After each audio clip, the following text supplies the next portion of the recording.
Rebirth of heartless destiny, episode 1। Rajasthan. रात का वक्त। आज का मौसम सुबह से खराब था। तेज बारिश हो रही थी, जैसी कुछ अनहोनी के पहले अगाया कर रही हो। तेज बिजली की आवाजें बहुत ज्यादा भयानक लग रही थी। हवाओं का रुख कुछ बदला हुआ था। वही दूर एक कॉटेज में जो जंगलों के बीच में था, वहां का माहौल कुछ ज्यादा ही भयानक था। बाहर बहुत सारी गाड़ियां एक साथ रुकी, जिनमें से बहुत सारे बॉडीगार्ड्स एक साथ बाहर आए। उनमें से एक ने जल्दी से बीच वाली रोल्स रॉयल्स का दरवाजा खोल। अंदर बैठे शख्स जल्दी से बाहर आया। चिंता की लकीरें उस शख्स के चेहरे पर देखी जा सकती थी, और उसकी आंखों में अजीब सा गुस्सा भी था। लंबी कद काठी, अभी उसकी बाल थोड़े बिखरे हुए थे, फिर भी उसकी खूबसूरती को छुपा नहीं पा रहे थे। ब्लैक शर्ट जिसे ऊपर के बटन खुले हुए थे, और उसके मुस्कुलर चेस्ट दिखाई दे रही थे। उसके बाल बिखरे हुए थे, जिसमें में वो और भी अट्रैक्टिव लग रहा था। वो बहुत जल्दी में बाहर आया और तेज कदमों से कॉटेज की तरफ भागा। योजक चिन्ह। अंदर कॉटेज में एक लड़की जिसकी खुद की हालत ठीक नहीं थी। वेज अगर ऐसे देखा जाए तो उसने एक सिंपल कुर्ती पहनी थी, जो जगह जगह से फटे पड़े थे। बॉडी पे बहुत सारे चोटों के निशान बने हुए थे। आंखों के नीचे काले गड्ढे पड़ गए थे, जैसे बहुत दिनों से न ठीक से खाना मिला हो उसे न नींद। वो अपने सामने खड़ी लड़की का गला पकड़े हुए गुस्से से कांप रही थी। उसकी आंखों में गुस्सा, नफरत और बेहिसाब दर्द साफ दिख रहा था, जैसे सामने खड़ी लड़की को वो मार डालना चाहती हो। और वही सामने खड़ी लड़की के चेहरे पर अजीब सी मुस्कान थी। वो न खुद को छुड़ाने की कोशिश कर रही थी, न ही कुछ बोल रही थी। जैसे वो जो करना चाहती हो वो हो रहा है। वो बस खांसते हुए अपने आप को आचनिक जितना हो सके उतना लाचार दिखाने की कोशिश करने लगी।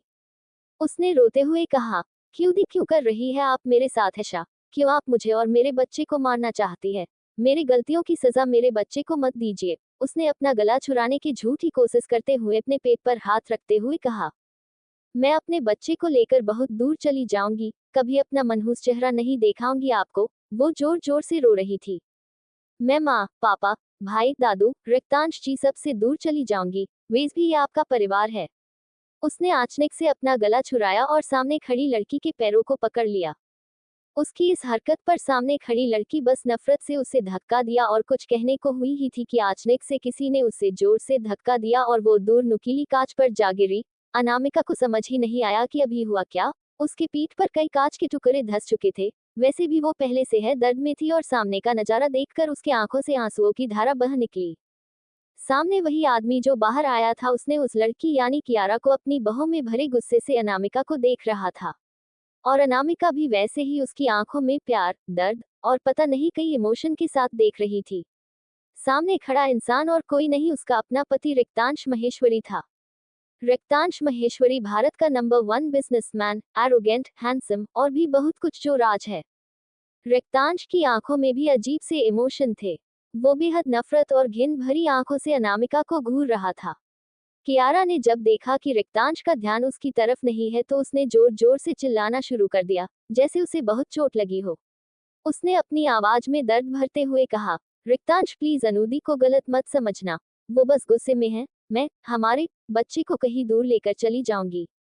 उसने हमारे पर कुछ ज्यादा है जोर दिया, जैसे एहसास करना चाहती हो कि बच्चा तुम्हारा भी है। उधर अनामिका ने जब ये सुना तो अपने शरीर की सारी हिम्मत जुटा के चिल्लाई, अपना नाटक बंद करो। ये बच्चा रक्तांश का नहीं है, और वो मेरे पति है, दूर रहो उनसे, मैं तुम्हारी जान ले लूंगी। उसका शरीर गुस्से से कांप रहा था। वो नम आंखों से रक्तांश को देखते हुए बोली, मैं आपकी पत्नी हूँ, ये नहीं माना आप मुझे पसंद नहीं करते, आप मुझसे नफरत करते हैं, पर मेरी बातों का भरोसा करिए प्लीज, बेस एक बार मेरी बात मान लीजिए। वो लगभग गिड़गिड़ाते हुए बोली, मैं आपसे बहुत प्यार करती हूँ रक्तांश जी। मैं बस बहुत हुआ। रक्तांश ने लगभग चीखते हुए कहा, और कितना नीचे गिरोगी तुम? तुम्हारे जैसी घटिया और बदचलन औरत मैंने आज तक नहीं देखी। पहले तो तुम धोखे से मुझसे शादी की, अब मेरे बच्चे को भी मरना चाहती हो। मुझे घिन आती है तुमसे। अपना ये प्यार का नाटक बंद करो। तुमने अपनी नफरत में एक मासूम को भी नहीं छोड़ा। रक्तांश आचनिक से उठा और तेज कदमों से अनामिका के पास आकर जबरदस्ती उसे उठाया और उसका गला पकड़ लिया। मुझे कभी नहीं लगा था कि तक इतनी घटिया हरकत करोगी। और क्या तुम इतनी अंधी हो गई हो कि तुम्हें दिखाई नहीं देता कि वो तुम्हारी छोटी बहन है? नहीं करता मैं तुमसे प्यार, सुना तुमने, नहीं करता। उसकी बात को बीच में काटते हुए अनामिका ने बेहद दर्द भरी आवाज में कहा, क्यों, क्या कमी है मुझ में जो आप मुझे देखना तक नहीं चाहते? बोलिए ना, क्यों प्यार नहीं करते आप मुझसे? हाँ, नहीं करता मैं तुमसे प्यार। मैं कियारा से प्यार करता हूँ, उससे शादी भी करूंगा, रक्तांश ने चिखते हुए बेहद गुस्से से कहा। पर पता नहीं क्यों उसे अपने दिल में ये कहते हुए अजीब सी फीलिंग आ रही थी। लेकिन उसने इस एहसास को अनदेखा किया। रक्तांश की बातें सुन के अनामिका के सीने में बेतहासा दर्द होने लगा।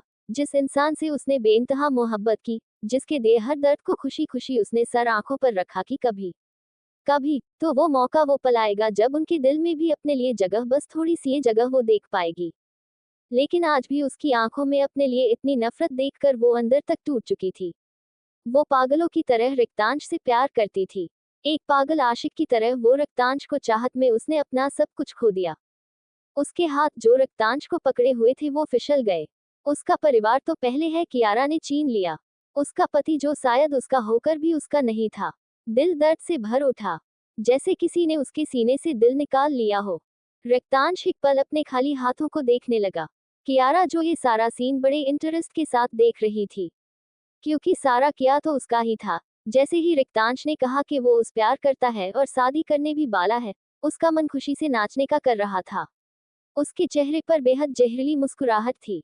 जब उसने देखा कि रक्तांश का ध्यान अनामिका पर है, तो उसने रोना शुरू कर दिया और वैसे ही कहा, नहीं रक्तांश जी, ये आप क्या कह रहे हैं? आप चिंता मत कीजिए, मैं अपने बच्चे को लेकर यहाँ से चली जाऊंगी। उसे कोई नाजायज नहीं कहेगा। रक्तांश का ध्यान तुरंत उसकी तरफ चला गया और वो दौड़ते हुए कियारा के पास गया और सर्द आवाज में कहा, ये मेरा बच्चा है, तुम कहीं नहीं जाओगे और हमारी शादी कल ही होगी, तुम्हें चिंता करने की जरूरत नहीं है, चलो। उसने अनामिका को एक नजर नहीं देखा और कियारा को गोद में उठाए जाने लगा। अनामिका अपनी आंसू भरी आंखों से रक्तांश को देख रही थी। वो अपनी मासूम आंखों में आखिरी उम्मीद के साथ रक्तांश को देख रही थी, लेकिन उसकी आखिरी उम्मीद भी टूटती नजर आ रही थी। नहीं, ऐसा नहीं हो सकता। मैं ऐसा नहीं होने दूंगी। रक्तांश सिर्फ मेरे हैं, मैं उन्हें किसी और का होने नहीं दूंगी। वो मेरे हैं, सिर्फ मेरे। अनामिका पागलों की तरह बरबराने लगी। हालांकि कियारा ने उसे यहाँ कैद करके रखा था और रोज टॉर्चर करती थी, लेकिन बिना खाए पिए और अभी गिरने के कारण कांच उसके कमर में घुस चुकी थी। वो उठ नहीं पा रही थी और जोर से रक्तांश का नाम चिल्ला रही थी। लेकिन रक्तांश अपनी नफरत में इतना अंधा हो गया था कि बिना उसकी हालत पर ध्यान दिया कियारा को अपनी बाहों में उठाए चला गया। कियारा ने अपनी बाहें तुरंत रक्तांश के गले में डाल दी और मुस्कुराते हुए अनामिका को देखने लगी। कियारा ने अपने बॉडीगार्ड को कुछ इशारा किया और एक टेढ़ी मुस्कुराहट उसके चेहरे पर खिल गई। अनामिका बस रक्तांश का नाम लेते लेते उसके पीछे भागने लगी तो उन बॉडीगार्ड ने पीछे से उसका मुंह बंद कर दिया, जिसके कारण अनामिका बस रक्तांश की जाती कार को दूर जाते अपनी नम आंखों से देखती रही। उन बॉडीगार्ड्स ने उसे फिर से वही लाकर पटक दिया और लगातार उस मासूम पर थापड़ों की बरसात कर दी। एक ने बड़ी बेरहमी से उसके बाल को पकड़ते हुए कहा, कुछ ज्यादा ही गर्मी आ गई है तेरे अंदर लगता है, क्यों ना आज तेरी सारी गर्मी निकाल दूं मैं। सभी उसकी बात सुन जोर जोर से हंसने लगे। एक दरिंदे ने उसके कपड़े फाड़ हुए कहा, तेरा पति तो दूसरी औरत के लिए तुझे हम दरिंदों के पास छोड़कर गया। उसने तो तेरे ऊपर ध्यान भी नहीं दिया। बेचारी, कोई बात नहीं, हम हैं न, हम तेरी सारे दर्द दूर कर देंगे। अनामिका गिरगिरते हुए पीछे हटने लगी और चिल्लाने लगी, दूर रहो मुझसे। वो बस दया की भीख मांग रही थी उससे, लेकिन यहाँ उसकी सुनने वाला कोई नहीं था। एक और दरिंदा अनामिका के होठों के करीब बढ़ाने लगा और उसे जबरदस्त छूने की कोशिश करने लगा। अनामिका ने मन में सोचा, नहीं, मैं इतनी जल्दी हार नहीं मान सकती, मुझे रक्तांश के पास जाना होगा। अनामिका ने अपने शरीर की सारी हिम्मत जुटाई और उस बॉडीगार्ड को जोर से धक्का दिया और लड़खड़ते हुए उठी। तभी दूसरा बॉडीगार्ड चिल्लाते हुए उसके पास बढ़ने लगा। अनामिका घबरा गई और इधर उधर देखने लगी, तभी उसे वही एक लोहे की रोड दिखी। उसने दौड़ते हुए उसे उठाया और उसने पूरी हिम्मत जुटाई अपने पास आ रहे बॉडीगार्ड के सर पर मारा। बॉडीगार्ड चिल्लाते हुए जमीन पर गिर पड़ा। इसी मौके का फायदा उठाकर अनामिका दरवाजे की तरफ भागी, जितना हो सके उतना तेज दौड़ने की कोशिश कर रही थी। बॉडीगार्ड जिसे अभी अनामिका ने मारा था, उसने चिल्लाते हुए कहा, पकड़ो उसे, आज मैं इसकी ऐसी हालत करूंगा कि जिंदगी भर याद रखेगी। सभी अनामिका के पीछे उसको पकड़ने के लिए दौड़े। उधर अनामिका को नहीं पता था कि वह कहाँ जा रही है। हर हर्फ जंगल है, जंगल था। तो बस भागे जा रही थी। उसकी हालत पहले से ठीक नहीं थी, जगह जगह चोट के निशान और अभी की हाथापाई में और भी ज्यादा घायल हो गई थी। उसे भागते हुए लगभग बहुत देर हो गई थी। पैर बुरी तरह छिल चुके थे, आंखों में बेबसी के आंसू थे।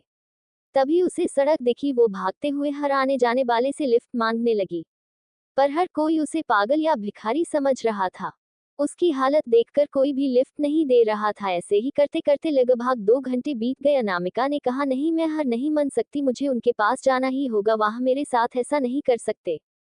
अचानक अनामिका को उसकी आंखों के सामने अंधेरा छा गया। बिना खाए पिए और इतने दिन कैद में रहने के कारण उसकी हिम्मत जवाब दे गई, और कांच पर गिरने के कारण से कमर पर बहुत जोर से चोट लगी थी, जिसका कारण वह भागते भागते अचानक गिर गई और वही एक बड़े से पत्थर से उसका सर टकराया और वो बेहोश हो गई।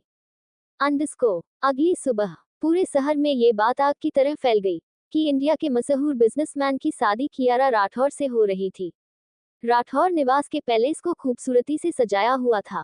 अनामिका का जिक्र भी किसी ने नहीं किया, जैसे अनामिका नाम की कोई उनकी जिंदगी में एग्जिस्ट ही नहीं करती ही। मंडप तैयार था और मंडप में रिक्तांश बिना किसी भाव के बैठा हुआ था। तभी सामने से कियारा आती हुई दिखाई दी। लाल जोड़े में वो बेहद खूबसूरत लग रही थी। उसके दोनों तरफ उसके भाई राघव और रेहान राठौर किसी प्रिंसेस की तरह उसका हाथ पकड़े हुए थे। दूर खड़े उनकी मां राधिका राठौर अपनी बेटी की बलाया लेते हुए बोली, बस अब मेरी बेटी की जिंदगी में कोई दुख ना आए, वो हमेशा खुश रहे। उनके पति राजेंद्र राठौर ने कहा, बिल्कुल, मेरी प्रिंसेस हमेशा खुश रहेगी। सभी एक हैप्पी फैमिली लग रहे थे। रिक्तांश खड़ा हुआ और हल्की मुस्कुराहट के साथ कियारा के सामने अपना हाथ बढ़ाया, तो कियारा ने हल्का सा शर्माते हुए धीरे से उसका हाथ थम लिया। धीरे धीरे शादी की रेशमें आगे बढ़ने लगी। कुछ ही वक्त में फेरे पूरे हुए और इसी के साथ रिक्तांश ने कियारा की मांग भर दी। नहीं रिक्तांश, रुकिए, ये शादी नहीं हो सकते। आप ये शादी नहीं कर सकते।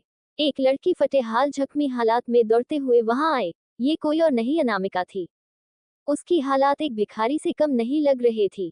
बाल बिखरे हुए थे, शरीर जख्मों से भरा हुआ था, जिससे अभी भी खून की कुछ बूंदें टपक रही थी, जैसे उसे साथ बहुत कुछ बुरा हुआ हो। कपड़े फटे हुए थे, आंखों में बेहिसाब दर्द, गुस्सा भरा था। कोई कुछ समझ पाता उससे पहले अनामिका ने तुरंत मंडप पर आकर कियारा के सर पर बंदूक तान दी। ये बंदूक उसने चुपके से उन बॉडीगार्ड से बचने के लिए रख ली थी। सभी की सांसें अटक गई। कियारा, सभी जोर से चिल्लाए। राघव ने चीखते हुए कहा, तुम्हारा दिमाग खराब हो गया है। तुम्हारी हिम्मत कैसे हुई प्रिंसेस को चोट पहुंचाने की? अगर उसे एक खरोच भी आई तो मुझसे बुरा कोई नहीं होगा। अपने सगे बड़े भाई की बात सुनकर अनामिका के दिल में दर्द की एक लहर दौड़ पड़ी। उनके होठों पर दर्द भरी मुस्कुराहट आ गई। ये उसका वो भाई था जिसने उसे हमेशा प्रोटेक्ट करने का वादा किया था और आज किसी दूसरे के लिए उसे मारने को तैयार था। तभी उसकी मां ने चिल्लाते हुए कहा, तेरी हिम्मत कैसे हुए वापस आने भी? क्यों मेरी बच्ची की खुशियों में ग्रहण लगाने पर तुली है? तू पैदा होते ही मर क्यों नहीं गई? अपनी बहन के पति पर डोरे डालते हुए तुझे शर्म नहीं आई, जो अब फिर से उसकी खुशियां उजाड़ने आए हैं? अपनी माँ के मुंह से ऐसी बातें सुनकर उसका कलेजा फटने को आ गया। उसे लगा जैसे उसके दिल पर 1000 सुइयां एक साथ चुभो दी गई है। उस मासूम की हालात पर भी किसी ने ध्यान नहीं दिया। अनामिका का सब्र जवाब दे गया। उसने रोते हुए ही चीखते हुए कहा, बस बहुत हुआ। अरे, मुझे बोलने के पहले आप खुद अपने अंदर झांक कर देखिए। कैसे माँ है आप जो अपनी ही बेटी को बद्दुआ देती है? अरे, आपको तो इतना भी नहीं पता कि आपकी बेटी किस हाल में है। कहा है क्या एक माँ ऐसे होती है?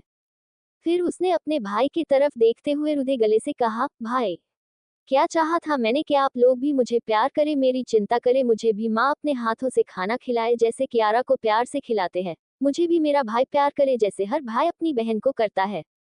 अरे, क्या गलत किया मैंने? हाँ, क्या गलत किया? अगर मैंने अपने है परिवार से थोड़ा प्यार मांगा तो इतनी बड़ी कौन सी गलती कर दी मैंने? पर अब बस नहीं चाहिए मुझे कोई प्यार। ये सब इस कियारा के कारण हुआ है।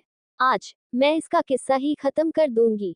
अनामिका ने कसकर कियारा का गला पीछे से पकड़ा हुआ था और बेहद नफरत से कहा।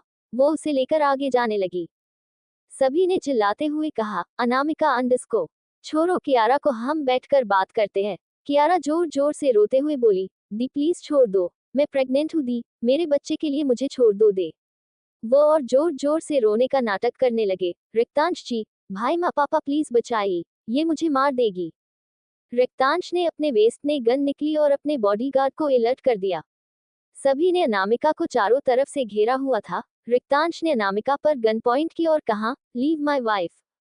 गन नीचे रखो अनामिका। और बस, वक्त जैसे थमा। हवा में अजीब सी खामोशी गूंज उठी। वो लव्स माई वाइफ, इन दो शब्दों ने जैसे अनामिका के रूह को उससे अलग करने के लिए काफी थी। उसके कदम जैसे जम से गए हो। ये शब्द सुनने के लिए उसने क्या क्या कुछ नहीं किया। आज उसे उसका वजूद ही मजाक लग रहा था। वो एक तक अपनी सुनी मासूम आंखों से रिक्तांश को देख रही थी। रिक्तांश के मुंह से माय वाइफ सुनकर अनामिका के दिल में जोरों का दर्द हुआ। उसने धीरे से फुसफुसाया, डब्ल्यू वाइफ, ये आप क्या बोल रहे हैं? रिक्तांश जी, मैं हूँ आपकी वाइफ अनामिका। रिक्तांश महेश्वरी, क्या आप भूल गए हैं? अनामिका ने रुधे गले से हल्की दर्द भरी आवाज में कहा। अनामिका, अपना पागलपन बंद करो। तुम मेरी कोई नहीं हो न थी। गन नीचे रखो, उसने गुस्से से कांपते हुए कहा। नहीं रिक्तांश, आज नहीं, आप मेरे हैं और मैं आपको किसी और का नहीं होने दूंगी। किसी का नहीं। अनामिका ने अपनी गन पर पकड़ मजबूत की और कहा, ये सब तुम्हारे कारण हुआ है, मैं तुम्हें मार डालूंगी। और तभी आचनिक उद्धरण चिन्ह एक गनशॉट की आवाज आई। पूरे माहौल में सन्नाटा छा गया। गोली अनामिका को लगी थी। अनामिका ने लंबी गहरी सांस ली। रिक्तांश के हाथ से गन छूटकर नीचे गिर गया। उनसे गोली चलाई थी। वो एक तक अपने हाथ को देख रहा था, पर बहुत देर हो चुकी थी। शायद बहुत देर। अंडरस्कोर गोली उद्धरण चिन्ह सीधे अनामिका के दिल पर लगी। वही दिल जहां उसने रिक्तांश को रखा था। और एक गोली और चली थी जो राघव ने चलाई थी, जो उसके पेट पर लगी। अनामिका घुटने के बल गिर गई। खून से लथपथ आचनिक बहुत तेज बारिश शुरू हो गई, जैसे प्रकृति खुद उस मासूम के दर्द में आंसू बहा रहा हो। एक पल के लिए मातम सा छा गया। अनामिका के चेहरे पर अब कोई भाव नहीं थे। आंखों में बेहिसाब दर्द था, आंसू थे और नजरें सीधे रिक्तांश के नजरों से टकराई। वक्त जैसे रुक सा गया। अनामिका के हाथ से गन छूटकर नीचे गिर गया। धीरे धीरे खून उसके आसपास उन बारिश की बूंदों के साथ मिल रहा था। उसके दादा दादी भागते हुए आए, जो अभी अभी आए थे। वो लड़खड़ाते हुए अनामिका की तरफ आए। अब तक अनामिका गिर चुकी थी, नजरें अब भी रिक्तांश को देख रही थी, जैसे नजरों से ही पूछ रही हो, आखिर क्यों? अनु मेरी बच्ची, ये क्या हालात बना ली तूने? दादी ने उसके सर को अपने गोद में रखा और बिलखते हुए रोने लगी। दादाजी भी अनामिका का चेहरा पकड़ रोते हुए बोले, मेरी बच्चे, कुछ नहीं होगा तुझे, हम अभी हॉस्पिटल चलते हैं। कुछ नहीं होगा। अनामिका की आंखों से एक बूंद आंसू फिसल गई। उसने लंबी सांस लेते हुए अपने बूढ़े दादा दादी को देखा, जो उससे बहुत प्यार करते थे। दी मैं आपसे बहुत प्यार के रती हूँ, उसने अपनी सारी हिम्मत बटोर के हल्की धीमी दर्द भरी आवाज में कहा। दोनों उसकी बात सुनकर फूट फूट कर रोने लगे। शायद उन दोनों को समझ आ गया था कि अब उनकी पोती उनसे दूर जा रही है। उधर कियारा ने जब देखा कि अनामिका को गोली लग गई है, तो उसने अपना नाटक जारी रखते हुए रोते हुए रिक्तांश के गले लग गई और रोते हुए कहा, ये सब मेरे वजह से हुआ है, मुझे जीने का कोई हक नहीं। रिक्तांश को कुछ शायद सुनाई नहीं दे रहा था। उसकी नजरें बस अनामिका पर बनी हुई थी। उसके दिल में आचनिक बहुत तेज दर्द उठा, जैसे कुछ छूट रहा हो, उससे कुछ खो दिया। शरीर अकड़ गया। जब कियारा ने देखा कि रिक्तांश का ध्यान उस पर नहीं, तो उसे अनामिका और नफरत होने लगी। तो पेट पकड़कर नाटक करने लगी, जैसे उसे बहुत दर्द हो रहा हो। उसने रोते हुए कहा, रिक्तांश जी, मुझे बहुत दर्द हो रहा है, लग रहा है मैं मर जाऊंगी। और बोलते बोलते वो बेहोश होने का नाटक करने लगे। रिक्तांश का ध्यान उसकी तरफ गया और उसने अनामिका के तरफ से अपना ध्यान हटाया और जल्दी से उसे गोद में उठाई कार की तरफ भागा। सभी का ध्यान उस तरफ गया और सभी को कियारा की चिंता होने लगी। अनामिका की तरफ किसी ने ध्यान नहीं दिया और सभी हॉस्पिटल की तरफ भागे। अनामिका ये देख व्यंग से मुस्कुराई और खाली आंखों से जाते हुए उन लोगों को आखिरी बार देखा, जो उसके अपने होकर भी गैरों से भी बदतर थे। अनामिका की सांसें और तेज चलने लगी। वो गौर से अपने परिवार और अपने प्यार को देख रही थी, जिसके लिए उसने क्या कुछ नहीं किया। आज वही प्यार उसे मारकर किसी और के पास चला गया। वही भाई जिसे कलाई पर उसने राखी बांधी थी, उसने इस रिश्ते को शर्मसार कर दिया। और उसे जरा सा अफसोस भी नहीं, शायद वो अंधी हो गई थी, जो इन पत्थरों से प्यार मांग रही थी। उसकी सांसें अब धीमी होने लगी। आंखों में अब कोई इमोशन नहीं दिख रहे थे। वो बस खाली आंखों से आसमान की तरफ देख रही थी। उसने मन में कहा, ऐसी क्या गलती हो गई मुझे भगवान, जो मुझे ऐसी सजा मिली? क्या प्यार करना गुनाह है? जो मुझे ये सिला मिली, अगर कभी मुझे दूसरा मौका मिला तो कभी खुद को दूसरे के लिए कुर्बान नहीं करूंगी। हमेशा अपने आप को सबसे ऊपर रखूंगी और अपने कत्लों को ऐसी सजा दूंगी कि उनकी रूह कौंप जाए। ये बोलते वक्त उसकी आंखों में बस नफरत थी, बेहिसाब नफरत। इसी के साथ उसने अपनी आंखें बंद कर ली और हमेशा के लिए इस दुनिया से मुक्त हो गई। अंडस्को एक छोटे से अस्पताल में एक लड़की मशीनों के बीच गिरी लंबी लंबी सांसें ले रही। उसका पूरा शरीर खून से लथपथ था। डॉक्टर वहां मौजूद थे। माहौल तनाव भरा था, जैसे कभी भी कुछ भी हो सकता है। वो लड़की देखने में कम से कम 12-13 साल की लग रही थी, जो हॉस्पिटल के बेड पर अपनी सांसों के लिए लड़ रही थी। एक नर्स न घबराते हुए कहा, सर इसके पल्सेस ड्रॉप हो रही है, अब हमें क्या करना चाहिए? सीनियर ने मशीन की तरफ देखते हुए कहा, ये बच्ची इतनी बुरी हालात में है, इसका बचना शायद पॉसिबल नहीं है। फिर भी हम पूरी कोशिश कर रहे हैं। ये बच्ची पहले से है बहुत कमजोर है। अचानक मशीन की आवाज आना बंद हो गई। सबने सामने मशीन पर चल रही स्ट्रेट लाइन को देखा और अपनी आंखें बंद कर ली। सीनियर डॉक्टर ने अपना कैप उतारा और निराशा से उस मासूम बच्ची को देखा, जिसकी सांसें रुक चुकी थी। हॉस्पिटल वार्ड में सभी ने हताशा से सर हिला दिया। उस बच्ची की सांसें रुक चुकी थी।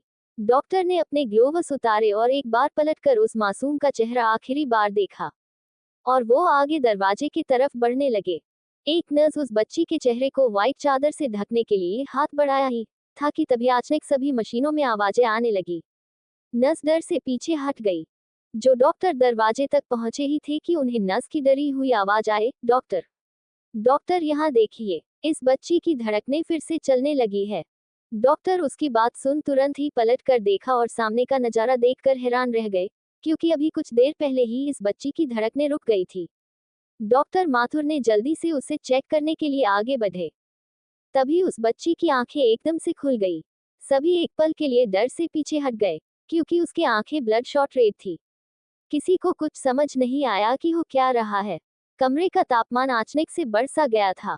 उस बच्ची ने हल्के से अपना सर उन डॉक्टर की तरफ किया। उसके एक्शन से सभी सन रहा गए। नर्स जो कुछ कदम की दूरी पर थी, उसने जैसे ही उस तरफ देखा, उसका शरीर डर से कौंप गया, क्योंकि वो बच्ची का ऑरा बहुत खतरनाक था। वो बस एकटक सामने देखते हुए शायद कुछ समझने की कोशिश कर रही थी।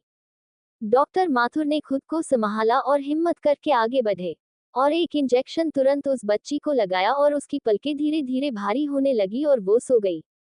उनकी आंखों में आश्चर्य देखा जा सकता था। उन्होंने बच्ची की सारी पल्सेस चेक किया। हैरानी की बात यह थी कि अभी कुछ देर पहले जिस कंडीशन में वो उन्हें मिली थी, वो बहुत बुरी तरह से जख्मी थी, और अब वो बिल्कुल स्वस्थ लग रही थी। ये एक चमत्कार के जैसा था। आखिर ऐसा कैसे हो सकता है? ये इट्स मिरेकल, डॉक्टर माथुर ने अविश्वास से कहा। उन्होंने अपने कैरियर में ऐसा कुछ होते हुए नहीं देखा था। कुछ देर बाद पूरी चेकअप कंप्लीट होने के बाद डॉक्टर माथुर और सभी वहां से निकल गई। जाते जाते उन्होंने कहा, इस बच्ची के परिवार को हमें ढूंढना होगा, पुलिस को इन्फॉर्म कर दो। एक डॉक्टर ने कहा, सर जो इसे यहाँ लेकर आया था, उसने कहा था कि बच्ची उन्हें जंगल में नदी के किनारे मिली थी। डॉक्टर ने उसके बात पर सर हिला दिया। अंडस्को दूसरी तरफ वार्ड के अंदर मशीनों की आवाज आ रही थी। पूरे वार्ड में शांति फैली हुई थी। इसी शांति को तोड़ते हुए उस बच्ची की हल्की पर बेहद धीमी सी आवाज आई। उसे छोटी बच्ची के शरीर में हल्की हलचल हुई। उसने धीरे धीरे अपनी आंखें खोली। अचानक से बहुत ज्यादा रोशनी होने के कारण उसने झट से अपनी आंखें मीच ली। कुछ समय बाद उसने धीरे से अपनी आंखों खोली।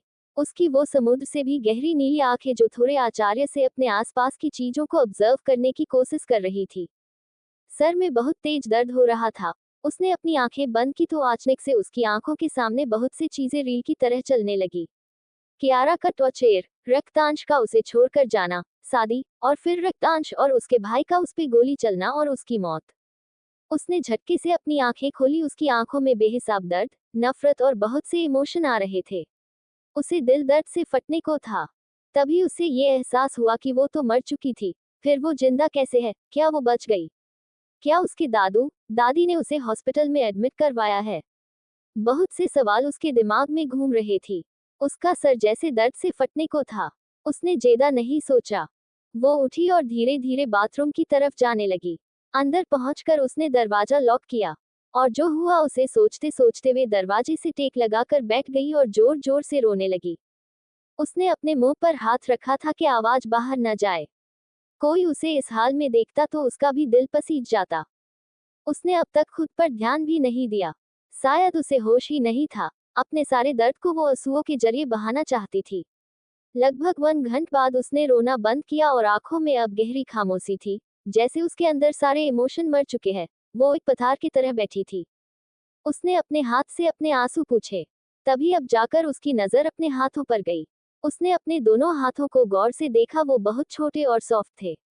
अब जाकर उसने अपने आप को गौर किया और चौंकते हुए कहा, ये क्या है, मेरे हाथ इतने छोटे। वो जल्दी से उठी और बाथरूम में लगे शीशे में खुद के चेहरे को देखा। उसकी नीली आंखें हैरत से बड़ी बड़ी हो गई। वो अपने पूरे चेहरे को छूकर देख रही थी। उसकी एज तो 22 द न, वो इतनी छोटी कैसे हो गई। वो देखने में बिल्कुल डाल की तरह थी। प्यारा सा थोड़ा गोल चेहरा, जो अभी मुरझाया हुआ सा था। सर पर पट्टी बंधी थी। कमर तक के लंबे बाल थी। हे महादेव, ये हो क्या रहा, मैं इतनी छोटी कैसे हो गई। मैं तो मर गई थी। अनामिका को कुछ समझ नहीं आ रहा था। जी हाँ, ये कोई और नहीं अनामिका थी। अनामिका राठौर। अनामिका को कुछ समझ नहीं आ रहा था। क्या वो सपना देख रही है। उसने बेहद गौर से खुद को देखा, ये बच्ची कोई और नहीं वही थी। 13 साल की अनामिका।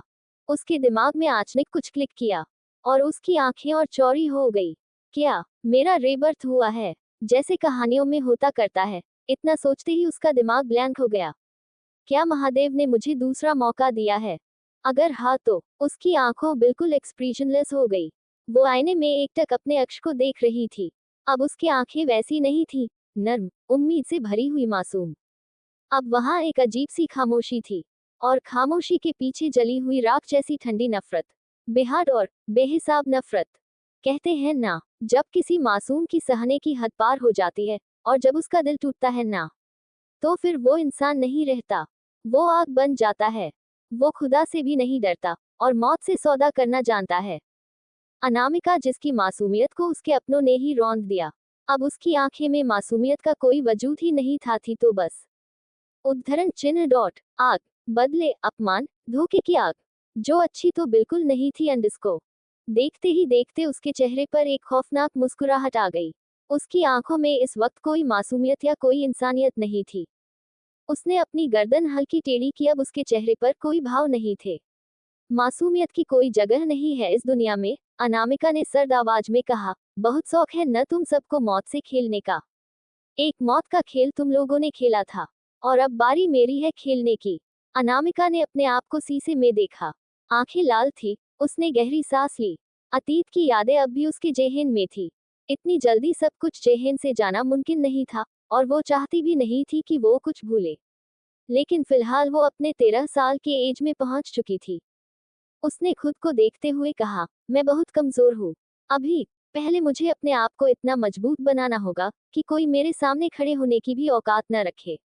अभी मैं बहुत छोटी हूँ, लेकिन शुरुआत अभी से ही होगी। उसने पहले अपना हुलिया ठीक किया। चेहरे पर पानी के हल्के छींटे मारे। इतनी देर से रोने के कारण अब उसका सर दर्द कर रहा था।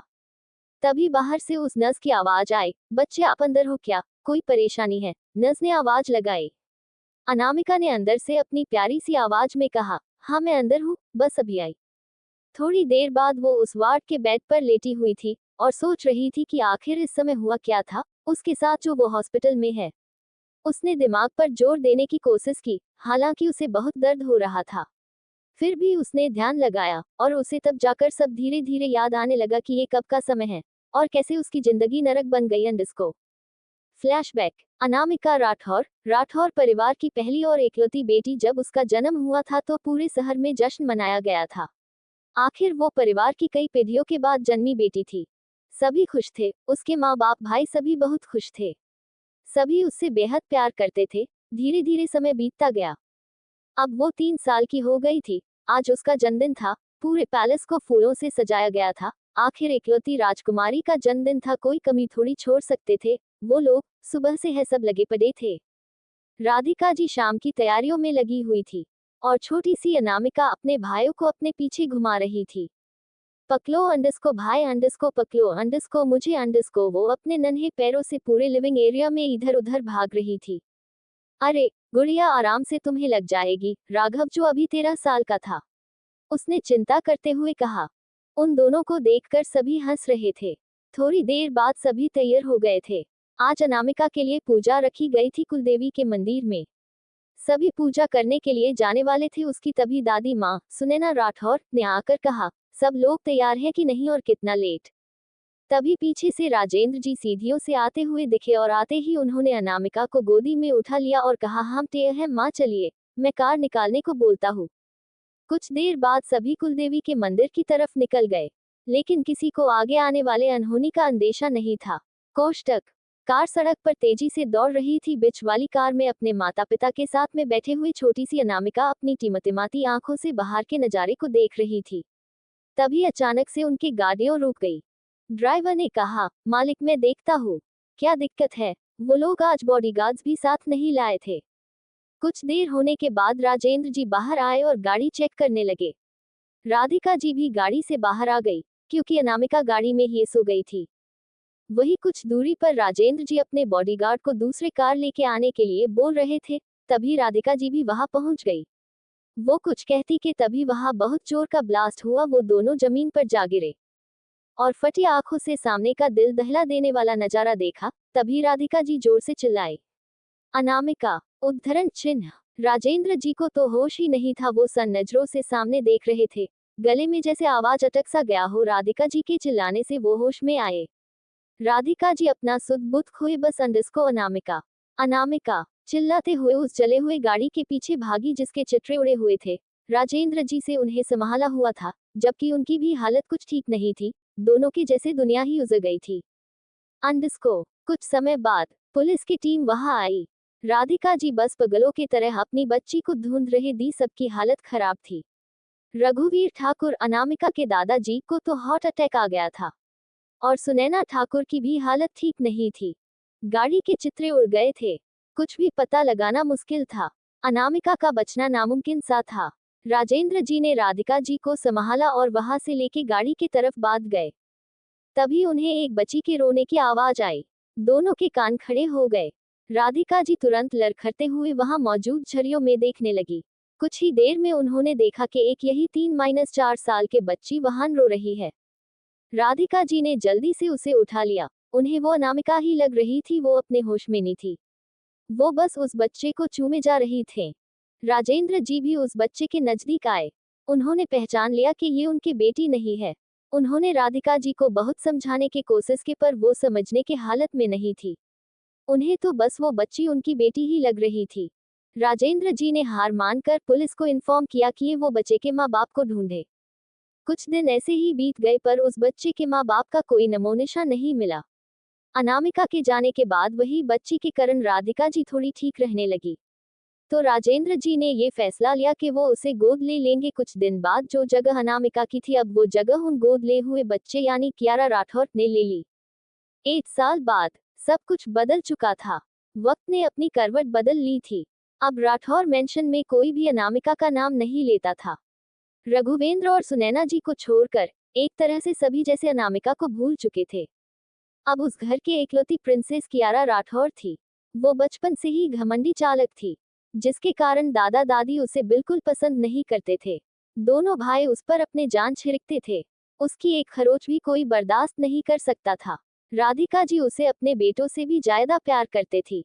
पर रघुवीर जी और सुनैना जी अभी भी एक उम्मीद लिए हुए थे, शायद एक दिन उनकी पोती लौटेगी। एक दिन रघुवेंद्र जी और सुनैना जी अपनी यात्रा से लौट रहे थे। तभी उनकी कार खराब हो गई। तो पास ही एक अनाथ आश्रम में वो दोनों रुक गए। तभी उन्हें वहां एक बच्ची दिखी। वो दोनों उसे देखकर चौंक गए, क्योंकि उनका चेहरा बिल्कुल उनके बेटे बहू से मिलता था। उसकी नीली आंखें बिल्कुल उनसे और उनके बेटे से मिलते थे। वो उनकी पोती यानी अनामिका को विरासत में मिली थी। दोनों को थोड़ा शक हुआ, तो उन्होंने कंफर्म करने के लिए डीएनए टेस्ट करवाना जरूरी समझा। उन्होंने अपने आदमी से कह कर राजेंद्र और अनामिका का डीएनए टेस्ट करवाया, जो 99.9% मैच हो गए। उन दोनों की खुशी का तो कोई ठिकाना ही नहीं रहा। वो अनाथाश्रम उनके अंदर ही आता था। कुछ फॉर्मेलिटी करने के बाद उन्होंने अनामिका को अपने पास बुलाया और कहा, बच्चे हम आपके दादू हैं और ये आपकी दादी माँ, हम आपको लेने आए थे। वो छोटी 12 साल की बच्ची कोई और नहीं अनामिका थी। अनामिका कंफ्यूज्ड होकर अपने मासूम टिमटिमाती आंखों से उन्हें देख रही थी। उसने बेहद मासूमियत से कहा, क्या सच में इसका मतलब मैं अनाथ नहीं हूँ? मेरी भी फैमिली होगी। मेरे भी मम्मी पापा है। ये कहते हुए उसके चेहरे पर निश्चल मुस्कान थी और आंखों में ढेर सारी चमक। उसकी आंखें तारों की तरह टिमटिमा रही थी, जिसे देखकर रघुवीर जी और सुनैना जी के चेहरे पर एक नर्म मुस्कान तैर गई। अनामिका खुशी खुशी उनके साथ राठौर मेंशन आने और अपने परिवार से मिलने के लिए बहुत खुश थी। उसने तो बहुत सारे सपने भी संजो लिए थे, लेकिन शायद उस मासूम को ये नहीं पता था कि आगे उसके साथ क्या होने वाला है, जो उसकी मासूमियत को तार तार करके रख देगा। अनामिका अपने दादा दादी के साथ राठौर मैंशन पहुंच चुकी थी। घर पर किसी को भी उसके बारे में पता नहीं था। लिविंग हॉल में सभी परिवार के लोग बैठे हुए थे। आज संडे था, तो सब घर पर थे और रघुवीर जी ने स्पेशली उन्हें मौजूद रहने को बोला था, क्योंकि वो सबको अनामिका से इंट्रोड्यूस करवाना चाहते थे। राधिका जी ने राजेंद्र जी से पूछा, क्या आपको पता है पापा किस बारे में बात करना चाहते थे? नहीं, मुझे भी कुछ नहीं बताया है, उन्होंने बस इतना कहा कि वो किसी से मिलवाना चाहते हैं। राजेंद्र का छोटा भाई वीरेंद्र राठौर और उनकी पत्नी सुशीला राठौर भी वहां मौजूद थे। कियारा अपने रूम में सो रही थी। तभी बाहर से रघुवीर जी और सुनैना जी आए और उनके साथ अनामिका भी उनका हाथ पकड़े अंदर आ रही थी। उसके चेहरे पर इतने बड़े घर को देखकर हैरानी थी। वो अपनी मासूम आंखों से इधर उधर देख रही थी। सभी उस छोटी बच्ची को देखकर हैरान हो गए। राजेंद्र को उसको देख के एक अजीब सा अपनापन महसूस हो रहा था। एक कारण ये भी था कि उसकी आंखें बिल्कुल उनकी तरह ही लग रही थी, ocean blue eyes. Radhika ji भी उसे गौर से देख रहे थे। सबके ऐसे घूरने पर अनामिका डर कर रघुवीर जी के पीछे छुप गए और अपने मासूम आंखों से सबको निहार रही थी। दादाजी ने सबको बैठने के लिए कहा और शुरू से अंत तक अनामिका के बारे में सब कुछ उन्हें बताया कि अनामिका ही उनकी असली पोती है और राठौर परिवार की ये राजकुमारी। सभी को बहुत बड़ा झटका लगा। सभी सदमे में थे। सभी से चेहरे पर अलग अलग भाव थे। उन सभी के बीच में अनामिका एकदम चुपचाप बैठी सबको देख रहे थे। अभी कोई कुछ कहता कि तभी सभी को कियारा के चिल्लाने की आवाज आई। सभी ने अपर की तरफ देखा तो कियारा आंसू भरी आंखों से सबको देख रही थी। उसने ऊपर से सब सुन लिया था और जब उसे पता चला कि वो राठौर परिवार में बस गोद ली हुई बेटी है, तो उसके होश उड़ गए थे। उसे ऐसा लगा जैसे उसका सब कुछ कोई छीन कर ले जा रहा हो। इसलिए उसने कैपते हुए जल्दी जल्दी नीचे आने लगी और जानबूझकर गिरने का नाटक किया। उसको गिरता देख सबकी सांसें उसके गले में अटक गई। सभी दौड़ते हुए उसके पास गए और गोद में उठाकर सोफे पर बैठाया। राघव और रेहान दोनों उसके अगल बगल खड़े थे। पूरा परिवार उसे घेर कर खड़ा था और किसी ने ध्यान नहीं दिया कि अनामिका भी उस तरफ गई थी कियारा को उठाने, लेकिन तभी उसे धक्का लग गया और वहीं पर सामने पड़ी टेबल से उसे चोट लग गई। पर सब लोग कियारा में इतना बिजी हो गए कि किसी ने मासूम पर ध्यान नहीं दिया। रघुवीर जी तुरंत उसके पास आए और उसको सोफे पर बैठाया और उसकी चोट पर मरहम लगाया। उन्हें अपने घर वालों पर बहुत गुस्सा आ रहा था। उन्होंने देखा था कियारा बस लड़खड़ा कर गिरी थी, ज्यादा चोट नहीं आई थी उसे, और यहाँ अनामिका को इतना लग गई फिर भी उसके माँ बाप ने उसे ध्यान तक नहीं दिया।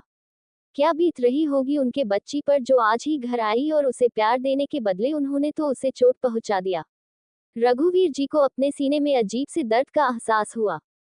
वही कियारा अचानक अपने मोटे मोटे आंसू बहाने शुरू कर दिए। राधिका जी से उसे कराया, मॉम क्या अब मैं आपकी बेटी नहीं हूँ? क्या अब मुझे प्यार नहीं करेगी? क्या आप मुझे घर से बाहर निकाल देंगे? मॉम, डैड, भाई, मैं आप सभी से बहुत प्यार करती हूँ, प्लीज मुझे मत भेजना प्लीज मॉम। वो रोते रोते पैनिक करने लगी। उसका पूरा शरीर कांप रहा था। जब सब ने देखा कि उसने अपनी हालात कितने बिगड़ लिए हैं, सब बहुत डर गए। आफ्टर ऑल कियारा को सबने बेहद नाजों से पाला था, बिल्कुल प्रिंसेस की तरह सबकी जान बसती थी उसमें। तो राधिका जी ने तुरंत उसके आंसू पूछे और अपने सीने से लगा लिया। आफ्टर वो कियारा से बहुत प्यार करते थे। उन्होंने ने तुरंत उसके चेहरे को थामते हुए कहा, नहीं मेरे बच्ची, मैं तुम्हें कभी खुद से अलग नहीं करूंगी, तुम मेरी बेटी हो। राघव और रेहान ने भी उसे कहा, हाँ प्रिंसेस, तुम ही इस घर की प्रिंसेस हो और कोई नहीं। तुम ही हमारी बहन हो और कोई नहीं। शांत हो जाओ। उन दोनों ने चिंता करते हुए प्यार से उसके सर पर हाथ फेरा और उसके दोनों तरफ से गले लगा लिया। सब जैसे अनामिका को भूल गए थे। वो बिल्कुल एक हैप्पी फैमिली की तरह लग रहे थे। उधर अनामिका आंसू भरी आंखों से सबको देख रही थे। उसे लगा जब वो अपने पेरेंट्स से मिलेंगी तो सब उसे बहुत प्यार करेंगे, लेकिन उसे बहुत बुरा लग रहा था सबको कियारा की इतनी चिंता करते देख। आखिर वो थी तो छोटी बच्ची ही। इधर सोफे पर लेटे कियारा ने जब सबको अपनी इतनी चिंता करते हुए देखा तो उसे बहुत आचा लगा। उसने तिरछी नजरों से अनामिका को देखा जो नम आंखों से सबको देख रही थे। कियारा ने मन ही मन ठान लिया कि वो अपने मम्मी पापा को किसी के साथ शेयर नहीं करेगी। उसे अनामिका से नफरत हो रही थी। मैं तुम्हें यहाँ से भगा कर रहूंगी, राठौर परिवार के प्रिंसेस में हूँ। तुम बस घटिया नाली का कीड़ा हो जिसे मैं सबकी नजरों में गिरा दूंगी। मैं तुम्हें अपनी जगह कभी नहीं लेने दूंगी। धीरे धीरे समय बीतता गया और अनामिका की मुसीबतें भी। अनामिका के लिए उसके दादा दादी ने एक रूम तय करवाया। वो बिल्कुल प्रिंसेस की तरह था, जिसे कियारा को बहुत जलन हुई। उसने जलन से रूम में आग लगा दी और खुद रूम में गई। जब घर के नौकरों ने ये देखा तो सबको बुलाने गए। थोड़ी देर बाद सब आए तो कियारा चिल्लाने लगी और सारा इल्जाम अनामिका पार लगा दिया कि उसने उसे नुकसान पहुंचाने के लिए ये सब किया। वो उसे घर से बाहर करना चाहती हैं। उस दिन राधिका जी ने अनामिका को बिना सोचे समझे थप्पड़ मारा और रूम में बंद कर दिया। जो थोड़ी बहुत सिमैप्टी थी उन लोगों को वो भी उस मासूम से खत्म हो गई। और इसी तरह अनामिका के लिए हर दिन उस मेंशन में धीरे धीरे नरक से भी बदतर बन गया। उस दिन के बाद कियारा हमेशा सबके सामने मासूम बनती और खुद कुछ न कुछ करके सारा इल्जाम अनामिका पर लगा देती, जिससे धीरे धीरे सभी के मन में अनामिका की छवि एक चलवाज और बदतमीज लड़की के रूप में होने लगी। किसी ने उसके दुख को नहीं समझा। राजेंद्र जी के मन में भी अनामिका पर धीरे धीरे कियारा के कारण गहरी नाराजगी ने अपनी जगह बना ली। सबको से यकीन हो गया कि अनामिका बहुत है बदतमीज और बिगड़ल लड़की है। अनामिका सबके दिल में अपनी जगह बनाए के लिए बहुत कोशिश करती, अपने भाइयों के लिए छोटे छोटे काम करना, माँ पापा को खुश करना, लेकिन उसकी सारी कोशिश धरी की धरी रह जाती। कोई ज्यादा उस पर ध्यान नहीं देता सिवाय दादा दादी के। रात रात भर वो रोटी रहते कोई देखने तक नहीं आता। धीरे धीरे वो बहुत कमजोर हो गई थी। उसे स्कूल में भी सब उसे बुल्ली करते। कियारा और उसके दोस्त हमेशा उसे तंग करते। स्कूल में सबको कियारा ने ये बता दिया कि उसके परिवार ने अनामिका को गोद लिया है। सभी अनामिका को घिन भरी नजरों से देखते, कोई उससे बात नहीं करता था। अनामिका ही हालात घर में एक नौकर से भी गई गुजरे हो गए थी। देखते ही देखते 1 साल बीत गया। फिर एक दिन चूंकि कियारा और अनामिका की क्लास एक है थी, सो स्कूल से एक ट्रिप शिमला वेकेशन के लिए जाने वाली थी।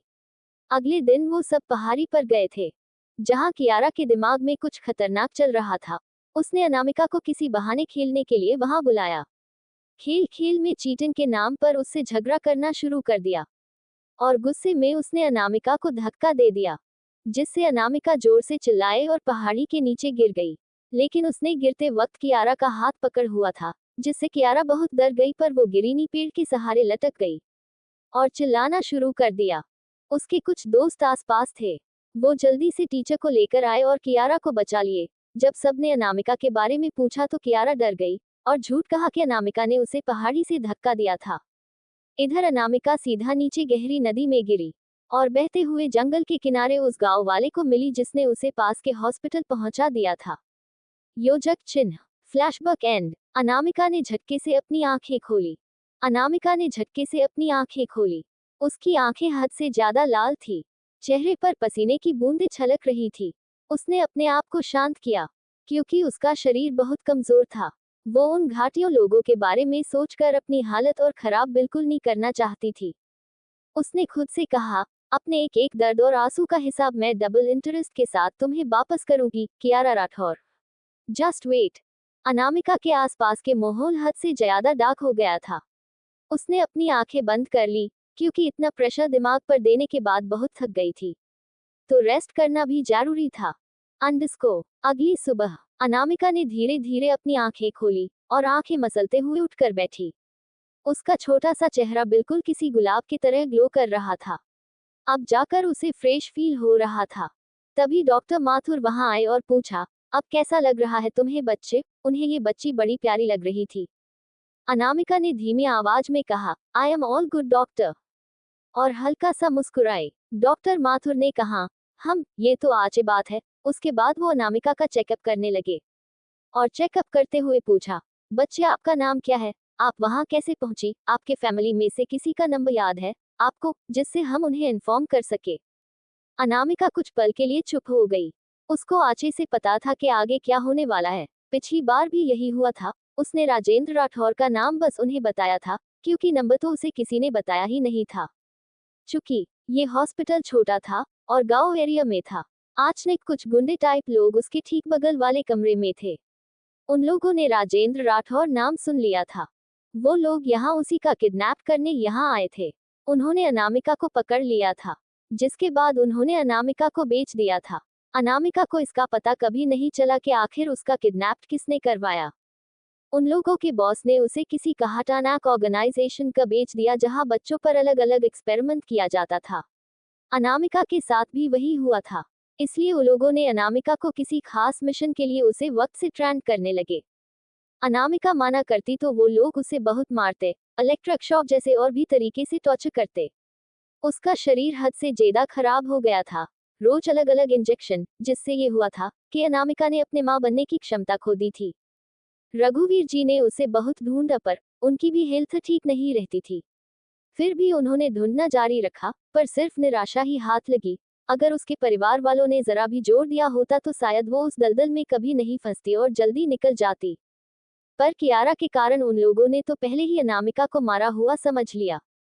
अपने 17 साल होने तक वही रही। उसकी हालत अब हद से ज्यादा खराब थी, हड्डियां भी देखने लगी थी उसकी। एक दिन मौका देखकर वो वहां से भाग निकली और सीधे राठौर विला पहुंची, जहां सब उसे और घिन भरी नजरों से देखने लगे। सिर्फ दादा दादी ही थे जो उसे देखकर खुश थे, बाकी किसी को उससे मतलब नहीं था। ये सब सोचते हुए अनामिका कांप उठी। डॉक्टर माथुर ने उससे हिलाते हुए कहा, कहाँ खो गई तुम? अनामिका झट से होश में आई। उस घटना और उन दिनों को याद करके आज भी उसकी रूह कांप जाती है। उसने अपने आप को शांत किया और डॉक्टर से कहा, मुझे कुछ भी याद नहीं। उसने झूठ बोल दिया, क्योंकि अभी वो राठौर विला नहीं जाना चाहती थी। उसके दिमाग में कुछ तो चल रहा था। डॉक्टर ने ज्यादा जोर नहीं दिया और एक इंजेक्शन देकर उसे आराम करने का बोल वहां से चले गए। डॉक्टर के जाने के बाद अनामिका झट से अपनी आंखें खोलती है। उसे कैसे भी करके यहाँ से अब बाहर निकलना था। वो यहाँ ज्यादा देर तक नहीं रुक सकती थी, क्योंकि यहाँ के नर्स उस गैंग से मिली हुई थी और उसने ही उन लोगों को अनामिका के बारे में बताया था। मुझे जल्दी से जल्दी यहाँ से निकलना होगा। इतना बोलकर अनामिका चारों तरफ देखते हैं। उसका ध्यान साइड एक विंडो पर जाता है। उसे देखकर उसके चेहरे पर तिरछी मुस्कुराहट आ जाती है। कुछ देर बाद कमरे में वही नर्स आती थी और उसके पीछे कुछ लोग थे। नर्स ने कहा, यही है वो लड़की, जल्दी ले जाओ इसे, बाकी मैं संभाल लूंगी। वहां 4-5 लोग थे। वो जैसे ही बेड के पास जाकर चादर उठाते हैं, अनामिका की जगह उन्हें तकिया देखता है। तूने तो कहा था यही होगी, उनमें से एक ने गुस्से से चिल्ला कर कहा। वो नर्स भी चौंक जाते हैं और इधर उधर देखती हैं। तभी उसकी नजर खिके पर जाती है। वो वहां दौड़ के जाती हैं, जहां पर्दे की रस्सी लटकी होती है। वो अपना सर पकड़ लेते हैं। इतनी घायल होने के बाद ये लड़की भागी कैसे? उसे जल्दी पकड़ना होगा, जल्दी ढूंढो उसे, उसका मिलना बहुत जरूरी है। वही दूसरी तरफ जंगल में एक लड़की तेजी से भाग रही थे। वो कोई और नहीं अनामिका थी, जो वहां से बच के निकल गई थी। वो भागते भागते एक जगह रुकते हैं और एक पेड़ के पास बैठ जाती हैं और तेज तेज सांस लेने लगती है। चलो, ट्रेनिंग का कुछ तो फायदा हुआ मुझे। इतना कहकर अनामिका इधर उधर देखते हुए, उसे जंगल के अलावा कुछ नजर नहीं आता और उसे भूख भी लगी थी। तभी उसे कुछ कदमों की आहट होती है। वो समझ जाती है वे लोग उसे ही ढूंढ रहे हैं। वो चाहे तो उनसे लड़ सकती थी, पर अभी उसने बचना ज्यादा सेफ था, क्योंकि उसकी शरीर अभी बहुत कमजोर था। अभी लड़ने बेवकूफी होगी। जल्दी ढूंढो उस लड़की को, ज्यादा दूर नहीं गई होगी वह, उनमें से एक गुंडे ने कहा और सभी दूसरी तरफ चल गए। कुछ देर बाद अनामिका उस पेड़ के पीछे बाहर आए और दूसरे तरफ चली गई। वो लोग भी उल्टे दिशा में चले गए थे। ऐसे ही भटकते भटकते रात भी हो जाती है। थक कर अनामिका वही एक पेड़ के पास बैठ जाती है और वही थके होने के कारण उसकी आंख लग जाती है। अगली सुबह सूरज की रोशनी सीधे अनामिका के चेहरे पती है। वो बहुत गहरी नींद में थी कि तभी उसे अचानक कुछ आवाजें आती है। वो झट से अपनी आंखें खोलती है और ध्यान से उन आवाजों को सुनती है और अचानक वो उस आवाज को फॉलो करते हुए जल्दी जल्दी आगे बढ़ती है। कुछ दूर में है उसे सड़क दिखाई देती है। अब कहीं जाकर उसके चेहरे पर हल्की मुस्कान आती है। थैंक गॉड, फाइनली सड़क मिल गई मुझे। वो अभी आगे बढ़ ही रही थी कि अचानक उसने देखा कि दूर से एक कार उसकी तरफ ही आ रही थी। अनामिका की आंखें बड़ी हो जाती है। वो अपनी जगह पर है, जम जाती है। अचानक अनामिका जोर से चिल्लाती है, अंडिस्को, अंडिस्को। अचानक सब कुछ थम सा गया। आसमान पर जैसे मौत की चुप्पी छा गई थी। अनामिका ने आंखें कसकर भींच ली थीं। सामने से वो गाड़ी तूफान की तरह आ रही थी, जो अनामिका को क्रॉस करते हुए थोड़ा आगे जाकर सीधे एक पेड़ से टकरा गई। आवाज इतनी भयानक थी कि अनामिका 1 मिनट के लिए सुन्न पड़ गई। उसने धीरे धीरे अपनी आंखें खोली। सामने का दृश्य उसकी सांसें थमा देने वाला था। हालांकि उसकी खुद की हालत भी बेहद खराब थी, भूख, प्यास, थकावट, फिर भी हिम्मत कर वो भागती हुई गाड़ी की ओर बढ़ी। गाड़ी से लगातार धुआं निकल रहा था और नीचे से पेट्रोल लीक हो रहा था। कहीं कोई अंदर फंसा हो जिसे मदद की जरूरत हो, यही सोचकर वो तेजी से आगे बढ़ी। देखने से वो गाड़ी कोई आम गाड़ी नहीं लग रही थी, एक महंगी लिमिटेड एडिशन की कार थी। फिलहाल एक्सीडेंट बहुत भयानक था।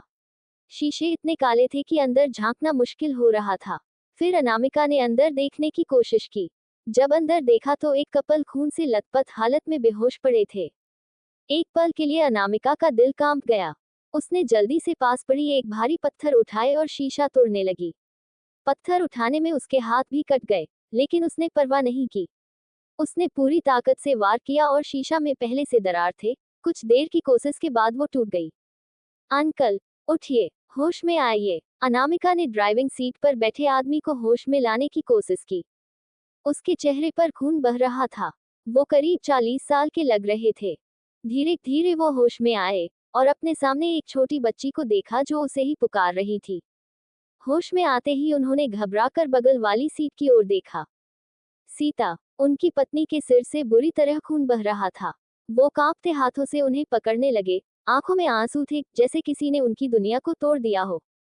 उठो सीता, मेरी गलती है। तुम्हें कुछ नहीं होने दूंगा मैं। वो बड़बड़ाने लगे। अनामिका ने जल्दी से उस औरत के नब्ज चेक की। वो अभी भी जिंदा थी। उसने राहत की सांस ली और उस आदमी से कहा, वो ठीक है, उन्हें हॉस्पिटल जल्दी लेकर जाना होगा। अनामिका ने बाहर देखा, पेट्रोल तेजी से निकल रहा था। अनामिका ने तुरंत कहा, अंकल, जल्दी कीजिए, पेट्रोल लीक हो रहा है, कभी भी ब्लास्ट हो सकता है। उस आदमी ने एक पल की भी देर नहीं की, गेट खोला और तुरंत अपनी पत्नी को गोद में उठाकर बाहर लपके। अनामिका भी उनके साथ थी। कुछ ही कदम की दूर आने पर एक जोरदार धमाके के साथ गाड़ी फट गई। आसमान गूंज उठा। वो आदमी पीछे मुड़े और विस्फोट को देखते ही एक पल के लिए कांप गए। अगर बस कुछ सेकंड की भी देरी होती, अगर ये छोटी बच्ची उनकी मदद के लिए न आती, तो आज वो दोनों इस दुनिया में नहीं होते। अनामिका भी झटके से जमीन पर गिर गई थी और उसकी आंखों के सामने अंधेरा छा गया और वो वही बेहोश हो गई। कुछ देर की खामोशी के बाद एक के बाद एक कई महंगी गाड़ियां वहां आ पहुंची। कई बॉडीगार्ड्स बाहर निकले। एक बॉडीगार्ड दौड़ता हुआ आया और चिंतित होकर बोला, सर, आप ठीक हैं? जल्दी करो, सीता को हॉस्पिटल ले चलो। उस आदमी ने आदेश दिया, जिससे इतना तो साफ था कि वो कोई आम आदमी तो कहीं से भी नहीं थे। फिर उन्होंने अपने पत्नी को गाड़ी में बिठाकर पलटकर उस मासूम सी बच्ची की ओर भागे। बच्चे, आंखें खोलो। उनके हाथ कांप रहे थे। अगर इस बच्ची को कुछ हो गया तो वो कभी खुद को माफ नहीं कर पाएंगे। उन्होंने गौर से उसका मासूम सा चेहरा देखा। चेहरा पीला पड़ा था, होंठ सूख चुके थे, फिर भी उसने बहादुरी से बिना अपनी जान की परवाह किए 2 जिंदगियां बचाई थीं। उन्होंने झुककर अनामिका को अपनी बाहों में उठाया और कार की पिछली सीट पर लिटा दिया। फिर तुरंत एक और बॉडीगार्ड को भेजा। जल्दी हॉस्पिटल चलो, उन्होंने लगभग चिल्लाते हुए कहा। और फिर कार हॉस्पिटल की ओर निकल गई। जीवंत हॉस्पिटल। आईसीयू के अंदर सीता जी का ऑपरेशन चल रहा था। क्योंकि उन्हें बहुत ज्यादा चोट लगी थी, जिसे ब्लड लॉस बहुत हो गया था। बाहर वो आदमी इधर से उधर चक्कर काट रहे थे। चेहरा दुख और आंसुओं से भरा हुआ था। वही दूसरी तरफ वार्ड में अनामिका बेहोश थी। उसकी भी हालत कुछ ठीक नहीं थी। डॉक्टर उसे चेक कर रहे थे। ब्लास्ट के कारण उसके सर पर भी चोट आई थी। ब्लड लॉस के कारण उसे ब्लड चढ़ाई जा रही थी। 3 घंटे बीत चुके थे। एक्यू का दरवाजा खुला और डॉक्टर सीरियस एक्सप्रेशन लिए बाहर। तभी वो आदमी तुरंत उसके पास पहुंच गए और डर और चिंता भरे भाव से पूछा, डॉक्टर, अब मेरी वाइफ कैसी है? वो ठीक है ना? डॉक्टर शर्मा ने जेंटली कहा, डोंट वरी मिस्टर राजवंश, she is totally out of danger now, but चोट गहरी है तो आपको उनका खास ख्याल रखना होगा। डॉक्टर ने बहुत ही रिस्पेक्टफुली टोन में कहा और वहां से चले गए। वो आदमी यानी अशोक राजवंश, जो एशिया के टॉप 5 बिजनेसमैन में आते हैं। उनका बिजनेस विदेशों तक फैला हुआ है। अपनों के लिए तो बहुत प्यारे और सुलझे हुए इंसान हैं, बाकी बाहर इनके आगे आची आंचों के पसीने छूट जाते हैं। डॉक्टर की बात सुनकर अब जाकर अशोक जी की जैसे अटकी हुए सांसें जैसे वापस आ गई, क्योंकि वो अपनी पत्नी से बहुत प्यार करते थे। कुछ देर दूर से एक्यू के अंदर देखने के बाद अशोक जी सीधा अनामिका के वार्ड की तरफ चल दिए। इधर अनामिका को डॉक्टर ने इंजेक्शन दिया था, जिससे वो अभी भी गहरी नींद में थी। अशोक जी जब अनामिका के वार्ड में आए, वो कुछ देर रुककर अनामिका का उस मासूम से चेहरे को देखते रहे। अनामिका के चेहरे पर सिकन आई हुई थी, शायद वो कुछ भयानक सा सपना देख रही थी। चेहरा पसीने से भीग गया था। अशोक जी तुरंत उसके सर पर प्यार से हाथ फेरने लगे, जिससे अनामिका के चेहरे की सिकन किसी के स्नेह भरे स्पर्श से नॉर्मल हो गई और वो सुकून से गहरी नींद में चली गई। हालांकि अशोक जी बहुत कम ही अपने इमोशन दूसरों के सामने दिखाते थे, पर इस प्यारी से बच्ची को देखकर उनकी आंखें सॉफ्ट हो गई। उन्होंने बहुत स्नेह और प्यार से अनामिका के सर पर हाथ फेरा। आज अगर ये बच्ची सही समय पर वहां नहीं होती तो शायद वो जिंदा नहीं बचते, अशोक जी ने मन ही मन सोचा। उन्हें इस बच्ची से अजीब तरह का लगाव सा हो गया था। उनका असिस्टेंट जो अभी बाहर आए थे, उन्हें ढूंढते ढूंढते उसने सामने देखते हुए थोड़ा अचंभित भाव से कहा, बॉस तो अपने बेटों के सामने भी इतना सॉफ्ट बिहेव नहीं करते, तो ये बच्ची कौन है जिसकी मेरे डेविल बॉस इतनी केयर कर रहे हैं? उसने बड़बड़ते हुए खुद से कहा। कुछ देर वही रहने के बाद वो अनामिका और सीता जी दोनों के बारे में डिस्कस करने डॉक्टर के पास चले गए। सीता जी को अभी अंडर ऑब्जर्वेशन में रखा गया था। उनके बारे में डिस्कस करने के बाद वो अनामिका के डॉक्टर के पास चले गए। डॉक्टर राणा ने आदर भाव से कहा, आइए मिस्टर राजवंश, बैठे। डॉक्टर, वो बच्ची कैसी है? अब कोई प्रॉब्लम वाली बात तो नहीं है न? अशोक ने बैठते हुए सीधे सवाल किया। उनका सवाल सुन डॉक्टर के चेहरे पर गंभीर भाव देखने लगे। उन्होंने कहा, मिस्टर राजवंशत जिस हाल में यहाँ लाई गई, उसे देखकर लगता है कि उसका अभी 1 या 2 दिन पहले एक्सीडेंट हुआ है। उसका शरीर बहुत ज्यादा कमजोर है, जैसे उसे ठीक से खाना पीने नहीं दिया जाता हो। बॉडी में मिनरल्स, विटामिन्स की बहुत कमी है। और इतना सब सुनकर अशोक राजवंश को विश्वास नहीं हुआ कि वो छोटी बच्ची ने कितने दुख झेले होंगे, इतनी छोटी सी उम्र में कितना कुछ सहा होगा। उनके दिल में एक दर्द सा उठा, पर डॉक्टर की आगे की बात सुनकर उन्हें किसी अनहोनी की आशंका हुई। उन्होंने तुरंत सीरियस होते हुए कहा, और क्या डॉक्टर? डॉक्टर राणा की आगे की बात सुनकर वो सन रह गए। डॉक्टर राणा ने चेहरे पर गंभीर भाव लाते हुए कहा, जब मैंने उसे एग्जामिन किया तभी मुझे कुछ गड़बड़ लगी थी, और अभी रिपोर्ट आने के बाद चीजें क्लियर हो गई। फिर थोड़ा रुककर उस बच्ची की बॉडी में कुछ खतरनाक जहर के सिम्टम्स देखने को मिले, जिसे रिपोर्ट्स के अकॉर्डिंग 4-5 महीने पहले से दिया जा रहा है। अशोक राजवंश की भौहें आपस में सिकुड़ सी गई, उनके माथे पर सिकन आ गई और आंखों में अजीब सा गुस्सा। जहर, वो भी उस छोटी बच्ची को? ये तो कल्पना से परे की बात है। कौन उस मासूम से इतनी नफरत करता है? उन्होंने सीरियस आवाज में पूछा, किस तरह का जहर डॉक्टर? डॉक्टर ने दूसरी फाइल आगे करते हुए कहा, ये एक तरह का स्लो पॉइजन है। वो धीरे धीरे अपना असर दिखता है। इसे कंज्यूम करने वालों को पता भी नहीं चलता और उनकी बॉडी वीक होने लगती है, दिमाग अपना कंट्रोल खोने लगता है, जिससे इंसान ठीक से सोचने समझने की हालत में नहीं रहता। एक तरह से कहा जाए तो धीरे धीरे ये शरीर के अंदरूनी अंगों को डैमेज करना शुरू कर देता है। डॉक्टर की बात सुनकर अशोक जी भी शॉक्ड हो गए। इधर दरवाजे के पास खड़ी अनामिका सारी बातें सुन रही थी। इंजेक्शन के बाद उसे नींद तो आई, पर पुरानी दर्दनाक पल उसके जेहन में फिर से उसे तंग करने लगे। इसलिए वो उठ के बाहर आ गई और उसे देखना भी था कि वो कपल ठीक थे या नहीं। जब उसने अशोक जी को कैबिन में जाते हुए देखा तो वो भी पीछे पीछे आ गई और सारी बातें सुन ली। अनामिका जैसे जैसे बातें सुनती जा रही थी, वैसे वैसे उसकी आंखें डार्क होती जा रही थी। उसने अपनी मुठ्ठियां जोर से भींची हुई थी। उसके चेहरे पर अब कोई भाव नजर नहीं आ रहे थे। वो सीधे अपने वार्ड की तरफ चली गई। अब जाकर उसे समझ आ रहा था कि पिछले जन्म में क्यों वो इतनी कमजोर हो गई थी। जबकि उसे उस ऑर्गेनाइजेशन में जैसी ट्रेनिंग मिली थी, वो आराम से अच्छे आँचों को सबक सिखा सकती थी, लेकिन वो फिजिकली और मेंटली इतना कमजोर हो गई थी कि लगभग अपने सोचने समझने की शक्ति ही खो दी थी। और जो कियारा बोलती वही करती और उसके जाल में हमेशा फंस जाती थी। इन सारी चीजें उसके दिमाग में चल रही थी। अब उसे उन सब से और भी ज्यादा नफरत हो रही थी, जिसकी कोई हद नहीं थी। वो खिड़की के पास खड़ी एकटक सामने अपने खाली आंखों से बस देखे जा रही थी। कोई भी नहीं जान सकता था कि इस वक्त उसके दिमाग में क्या चल रहा है। उसने अब भी अपनी मुठ्ठियां जोर से भींची हुई थी। तभी उसे किसी की प्रेजेंस अपने पीछे फील हुई। उसने तुरंत अपने एक्सप्रेशन नॉर्मल किए और पीछे पलटी। अशोक जी जो अभी अभी वार्ड में आए थे, वो जब अनामिका के पास पहुंचे तो उन्हें उसके आसपास अजीब सी वाइब आई, जो शायद निर्मल बच्चों के पास से नहीं आती। वो अभी सोच ही रहे थे कि तभी अनामिका की शांत आवाज उस कमरे में गूंजी। अंकल, क्या आप ठीक है? और आंटी कैसे है? उसकी आवाज बहुत ही कोमल और नाजुक थी। अशोक ने गौर से उसका चेहरा देख, उसका छोटे सा मासूम चेहरे जो पिला पड़ा था, फिर भी उस बच्ची को उनकी फिक्र है। उनका दिल पसीज गया और आंखें सॉफ्ट हो गई। वो उसके सामने अपने घुटनों के बल बैठे और नर्म भाव से कहा, आप कैसे हो बच्चे? कहीं दर्द भी हो रहा है? अनामिका ने उनकी आंखों में गौर से देखा, जिसमें उसके लिए एक स्नेह और अपनापन झलक रहा था, जो कभी वो अपने माता पिता की आंखों में देखना चाहती थी। उसकी आंखों में दर्द उमड़ आया, जो उसने बखूबी छुपा लिया। पर सामने अशोक जी ने उसकी आंखों में एक अनकही दर्द देख लिए, ऐसे ही वो इतने बड़े हस्ती नहीं थे। अनामिका की आंखों में दर्द देखकर उन्हें भी अपने दिल में दर्द सा उठा। वो इस बच्ची से कुछ ज्यादा ही अटैच हो गए थे। उन्होंने नर्म आवाज में पूछा, आपका नाम क्या है? बच्चे और आपके माता पिता सब कहाँ है? आप उस नदी के किनारे कैसे आई? वो जानने के लिए बेचैन हुए जा रहे थे। अनामिका उनके सवालों को सुनकर कुछ पल चुप होकर उन्हें देखती रही, फिर अपनी कोमल आवाज में कहा, अनामिका, और मेरे कोई माँ बाप नहीं है, मैं अनाथ हूँ। उसने बिना किसी भाव के कहा।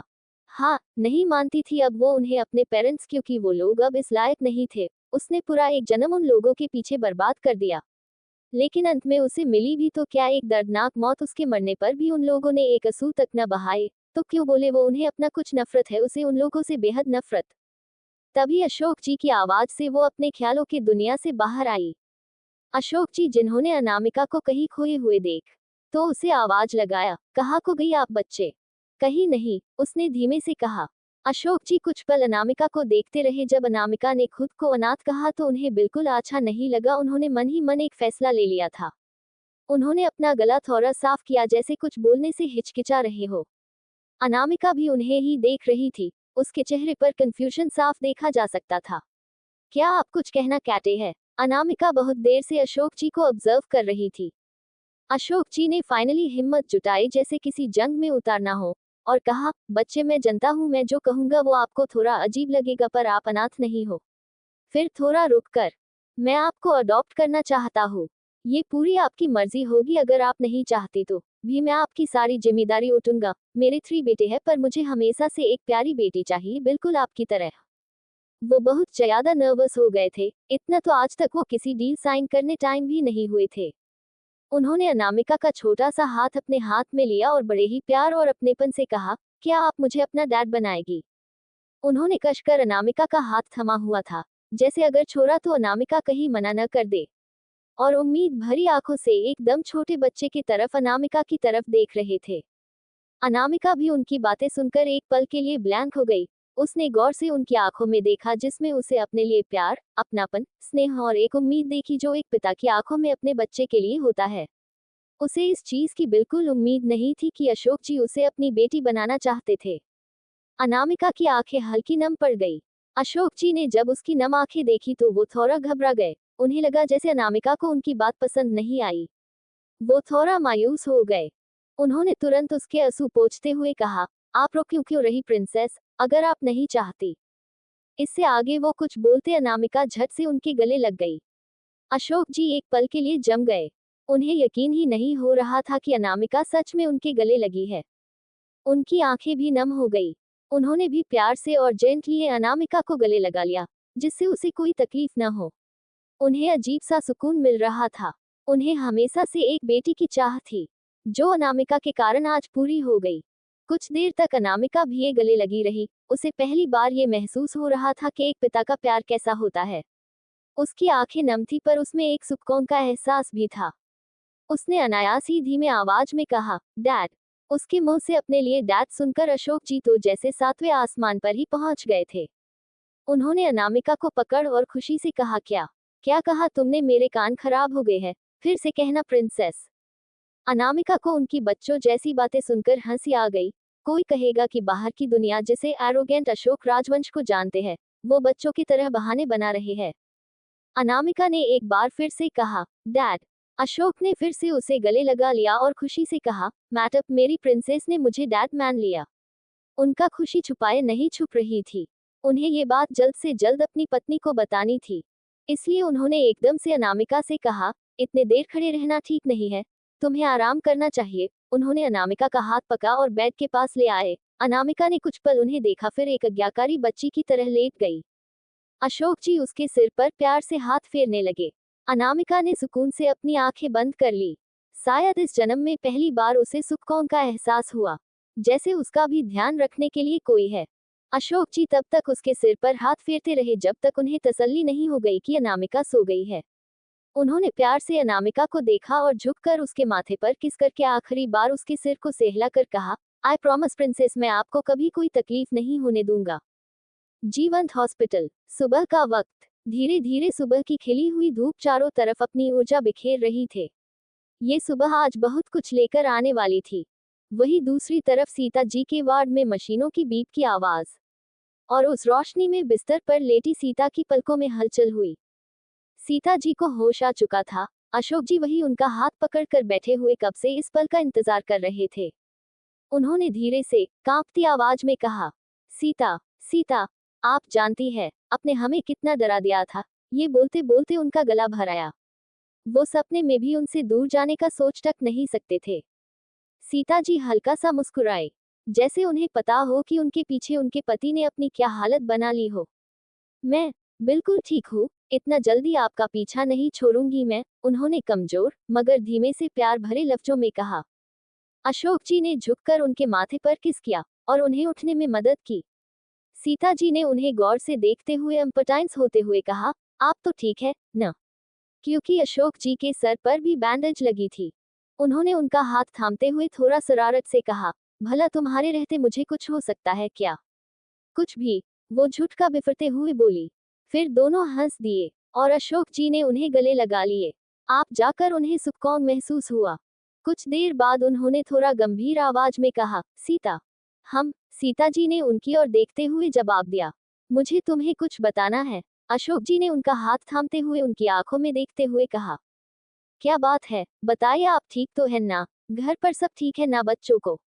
आगे वो कुछ कहती कि अशोक जी ने उनकी बात तो काटते हुए कहा, शांत, पहले सुनिए तो सही पूरी बात। आप पहले टेंशन ले लेती है। फिर उन्होंने गहरी सांस ली और कल एक्सीडेंट से लेके आज तक की घटना, एक्सीडेंट, अनामिका का उन्हें बचाना, हॉस्पिटल की घटना, अनामिका के बारे में सब कुछ उन्हें डिटेल में बताया और फिर चुप हो गए। सीता जी ने अनामिका के बारे में जानकर अपने मुंह पर हाथ रख लिया। क्या इतनी छोटी बच्ची से इतनी नफरत कौन करता होगा, जो उसे इतना खतरनाक जहर दे? और वो बच्ची कितने दर्द और तकलीफ बर्दाश्त की होंगी इतनी सी उम्र में? वो कितनी थॉटफुल होगी जिसने बिना अपनी जान की परवाह किए हमें बचाया।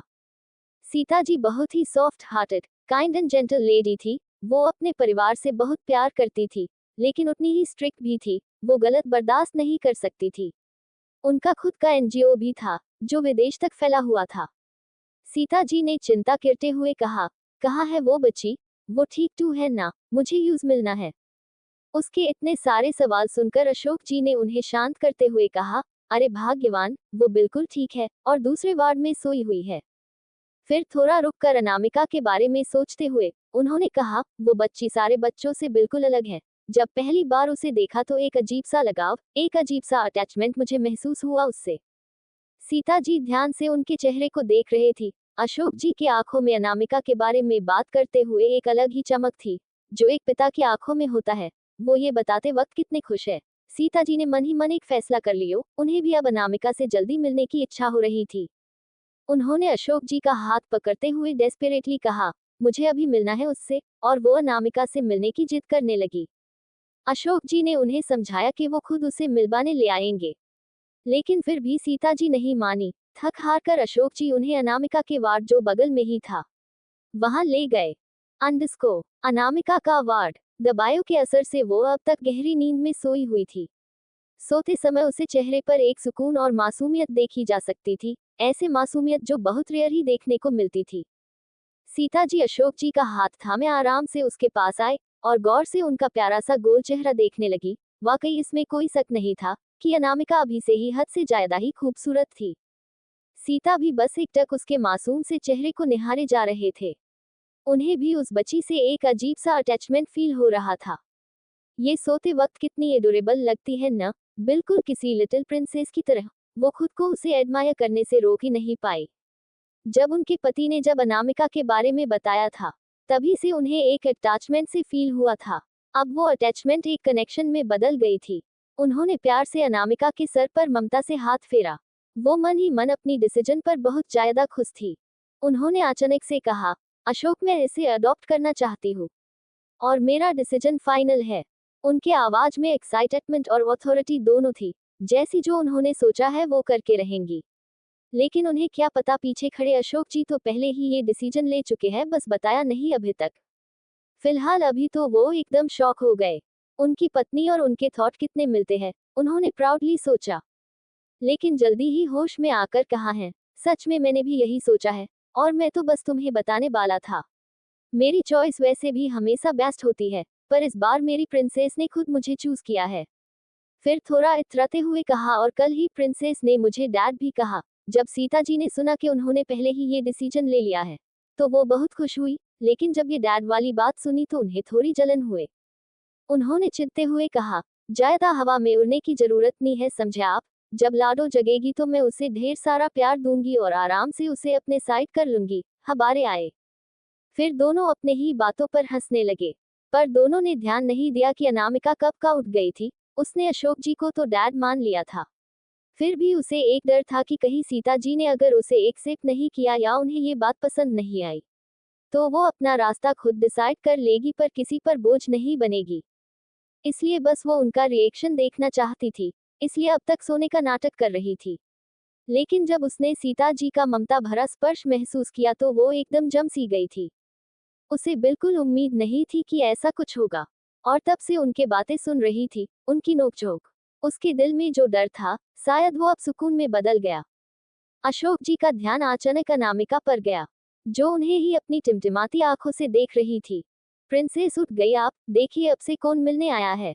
अब जाकर सीता जी का भी ध्यान अनामिका की तरफ गया और वो उसकी डीप ब्लू आंखों में जैसे खोसी गई, और थोड़ा नर्वस भी हो गई, कहीं अनामिका उन्हें एक्सेप्ट करेगी या नहीं। उन्हें भी एक बेटी की चाह थी, लेकिन उन्हें 3 बेटे हुए। उनकी हेल्थ को देखते हुए उन्होंने आगे कॉन्सेव नहीं किया, लेकिन अनामिका को देखकर उन्होंने उसे अपनी बेटी मान भी लिया था। उन्होंने प्यार से उसके सर पर हाथ फेरा और कहा, अब कैसी हो आप लाडो?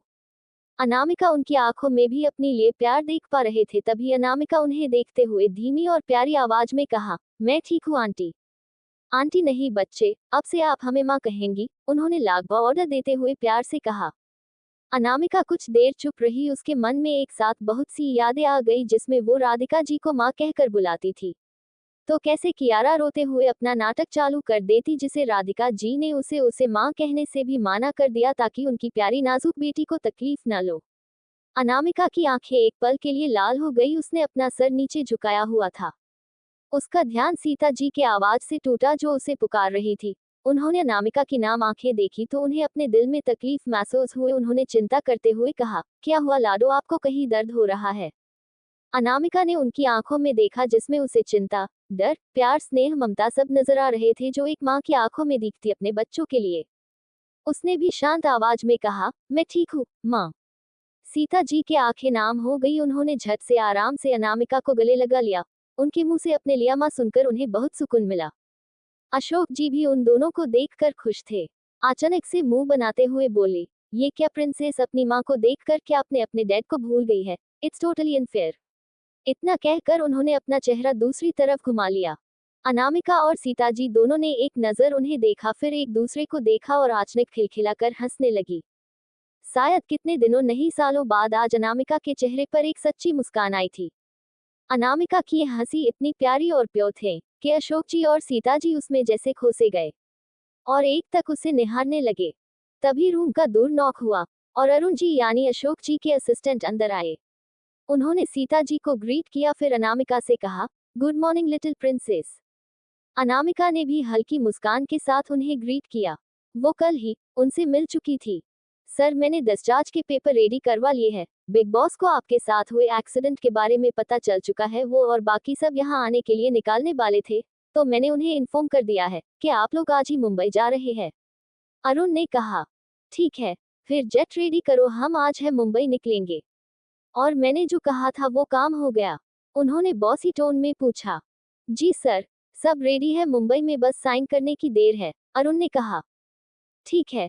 फिर वो सीता जी और अनामिका की तरफ मुड़े और उसके पास बैठकर कहा, प्रिंसेस अब हम अपने घर जाएंगे मुंबई, जहां फैमिली के और भी मेंबर्स, आपके भाई, दादू दादी, छोटे चाचू चाची सभी आपका इंतजार कर रहे हैं। सो आप रेडी हो जाए, मैं नर्स को भेजता हूँ। उन्होंने अनामिका के सिर पर हाथ फेर कहा। अनामिका ने बस सर हिला दिया। वो भी जल्द से जल्द यहाँ से जाना चाहती थी, क्योंकि उसे पक्का यकीन था वो लोग अब भी उसे पागलों की तरह ढूंढ रहे होंगे। तभी सीता जी ने कहा, नर्स की जरूरत नहीं है, मैं खुद लाडो को रेडी कर दूंगी। लेकिन सीता, आप अभी पूरी तरह से ठीक नहीं हुई है, पहले ठीक हो जाए। उनकी बात को काटते हुए सीता जी ने कहा, मैं ठीक हूँ, अपनी बच्ची को तय करने में मुझे कोई प्रॉब्लम नहीं है। तभी अनामिका ने सॉफ्टली कहा, माँ आपकी हेल्थ ठीक नहीं है, इसलिए आपको अभी रेस्ट करना जरूरी है। कुछ देर अनामिका के कहने पर वो मान गई। और अब अनामिका वार्ड में अकेली थी। उसके चेहरे के भाव जो अब तक सॉफ्ट थे, अब पूरी तरह से बदल गए थे। अचानक उसके चेहरे पर एक तिरछी खौफनाक मुस्कुराहट तैर गई, जैसे सब कुछ पहले से ही उसके कंट्रोल में हो। और उसने धीमे मगर बेहद सर्द आवाज में कहा, इस शतरंज के खेल में चाल भी मेरी होगी, मोहरे भी मेरे होंगे और जीत भी मेरी होंगी। अनामिका की इस बात से इतना तो तय था कि अभी तक जो भी हुआ वो की इत्तेफाक तो नहीं था। कुछ तो चल रहा था उसके दिमाग में। अब ये पहले किसो जलाएंगे ये तो वक्त ही बताएगा। अंडस्को क्या किस बारे में बात कर रही है? कैसे होगा राजवंश परिवार में अनामिका का वेलकम? To be continued.